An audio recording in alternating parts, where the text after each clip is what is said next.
Back, it's almost 20 minutes after 1 o'clock. You're watching the first hour of the Friday edition of the Midday View on eNCA, DSTV channel 403. Now, supporters of the former president, Jacob Zuma, arriving in a full force at his Nkandla homestead. D-Day for Zuma to voluntarily surrender to police to start serving a 15-month jail sentence is this coming Sunday. Law enforcement agencies have already done a threat assessment on the potential for civil unrest following the Constitutional Court judgment on Tuesday. Groups are also meeting in Dasen City Hall to start their journey of support to Nkandla. Let's go live now to our senior reporters, Siphamandla, Goge in Nkandla, and Dasen Thathiah eThekwini in Durban.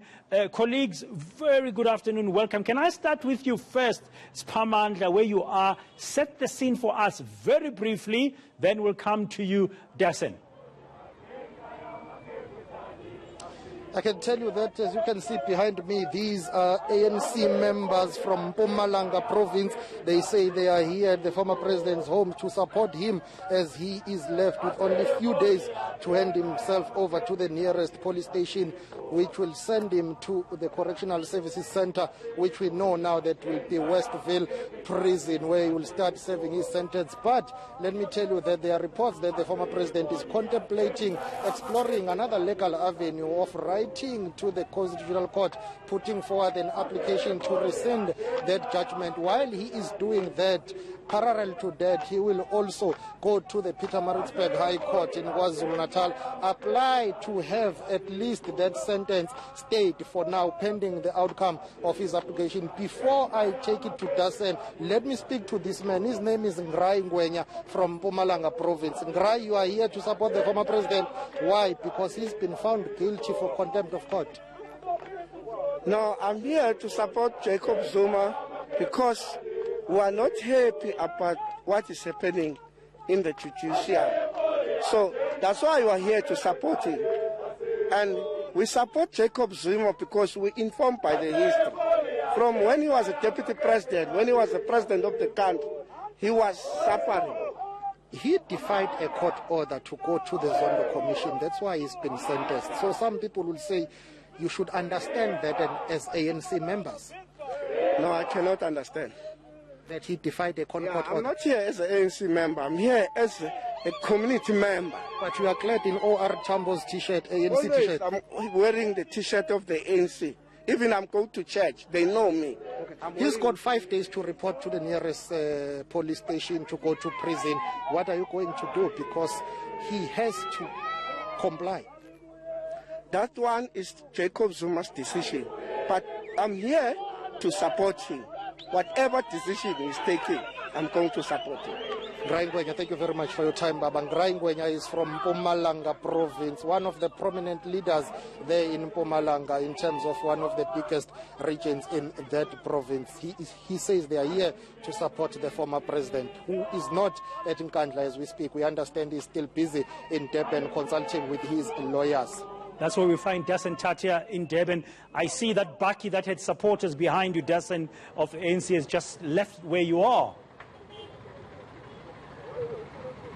That's right, Dad. It's been something of a busy morning. The supporters first gathered in small numbers in Albert Park in Durban. They were there for a few hours before they started getting more people coming through their meeting point there just outside. In fact, ironically, the Metro Police officers in Albert Park, they eventually grew to about 100, maybe more.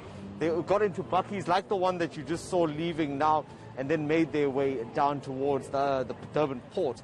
And that's where you saw from our coverage earlier the interruptions to traffic flow. There was a protest that took place in the intersection there, which was leading to the port. That went on for about half an hour before police finally did intervene. And here, now in the CBD, this is where the protest continued. I think you'll be able to see the last of the police officers that are just here across the road. They're keeping an eye on what's going on here. They were trying to engage with the leaders earlier because you'll know that if you saw the numbers of the people just in that bucky alone, that this is not allowed and it's certainly illegal under the level 4 regulations. Now that's something that the supporters say that they are not worried about. Some of them are telling us that their lives are not as important, and I'm quoting one of them here. as that of the former president, and even risking their lives to be out here in these numbers doesn't matter, so long as they can make their voices heard in their protest against the imminent arrest of, or rather the sentence of the former president. Let's listen to what my conversation with one of those supporters from a bit earlier on today. Well, our stance as a champion has always been clear. We are fully behind President Zuma, and we don't think he should be arrested, especially for refusing to appear before Mr. Zondo, the Deputy Chief Justice. He stated his reasons, and his reasons are enough for us to say he shouldn't appear there. Now, the courts are biased, and Mr. Zondo has used his powers of being a Deputy Chief Justice in the Constitutional Court, and has went and said that court must send President Zuma to jail. So we are against that, and we are saying Zuma should not go to jail, because we know once he goes into that jail, he's not going to come out alive one way or the other. He's 79, he's got comorbidities, he's been poisoned before, he needs medical attention. Once he goes to prison, he's going to die. Oh, very strong sentiment there that he must not go, that the former president, according to that supporter there you spoke to, Dasen, the president might die in prison. Very strong sentiments. Is that the same kind of sentiment you've picked up, Siphamandla, in and around Nkandla? I mean, you've been there for days now, since Tuesday, and also this morning those ANC members from Mpumalanga. Indeed, that's what some ANC members who were here yesterday said to us. That's the same sentiment. You know, they are citing the issue of the former president's advanced age, the issue of his health.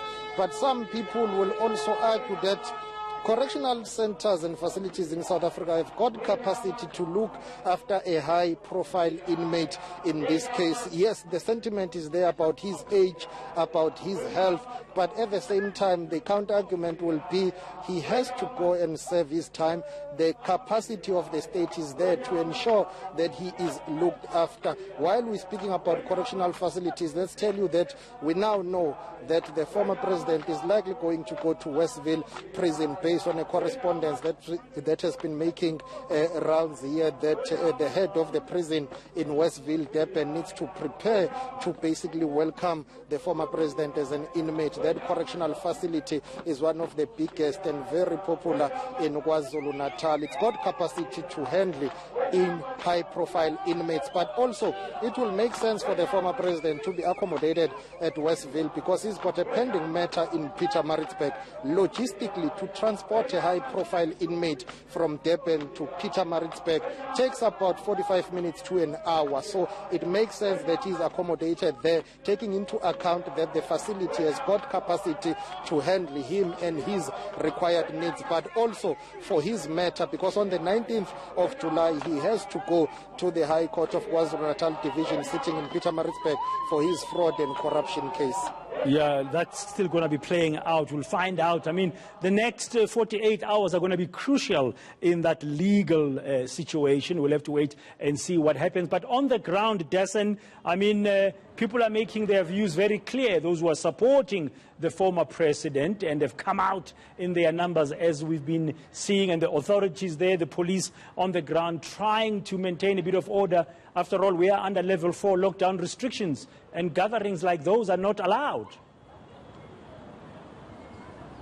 Not at all. And the thing that has been confusing me since this morning, Dan, is that there have been messages that have been distributed on social media, posters that have even been made about these events that were planned to take place at city halls across the country.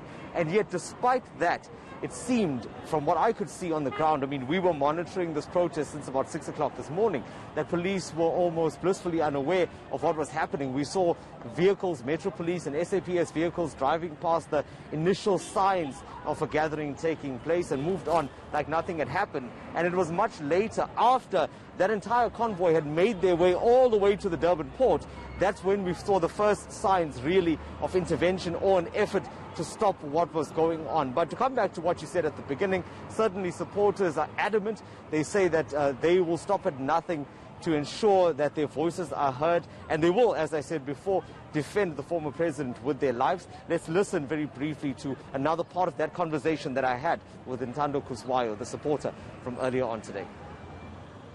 Well, it's a revolution. So if we are arrested whilst we are pursuing the revolution, then so be it. But we can't just sit and say because we are afraid of being arrested or we are afraid of dying, then nothing should be, things shouldn't be done. This is a fight, this is a war, and in a situation of war, you have to act and act with immediate effect.